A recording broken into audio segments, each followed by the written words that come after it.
An activist group coming together this afternoon on Grand Bahama, taking a stand against Emera and the Grand Bahama Power Company. For years, this group has agitated for the cost of electricity to be lowered. But now, as Emera proposes to take their presence on Grand Bahama to another level, the group is calling on the government to say no.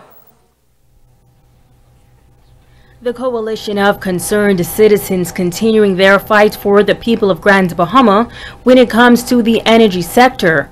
For years, the group has taken a stance against the Grand Bahama Power Company and the cost of electricity.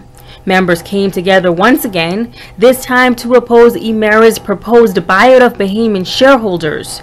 Convener Pastor Eddie Victor says that there are a number of major reasons why Emera should not be allowed to secure 100% ownership of such a vital utility provider. Vital infrastructure such as a power plant along with generation, transmission and distribution should not be owned 100% by a foreign company. This creates concerns with energy security and our country's sovereignty as it relates to the energy sector.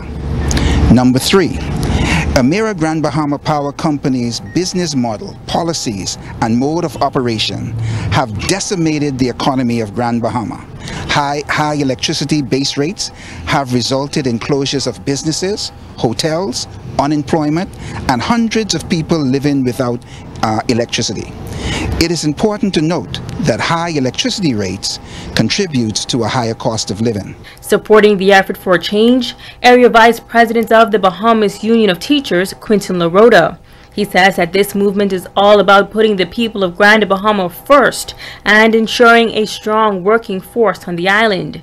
He believes that the high cost of electricity is a threat to businesses and the workforce. The high cost of electricity is a prohibitive factor in terms of new businesses, entrepreneurship, and employment. And so if anything that could be done to reduce the cost of energy, especially if it need not be so high. I've known of businesses here that have closed, people that are afraid to open and operate because they cannot afford the electricity bill. And so I think we have a just cause because we're looking out for our people. I also endorse the East and the West having new providers of electricity, particularly if they're Bahamian owned. I think it's a good example. It's something that the government and the citizens should get behind. Members of the Trade Union Congress, Rudy Stubbs and Doyle Julian Russell, also urging Grand Bahamians to come together and stand in solidarity. It should not be a monopoly. It should be a diversified exercise wherein that the people of Grand Bahama from the east to the west, inclusive of central Grand Bahama, will be able to afford electricity on this island.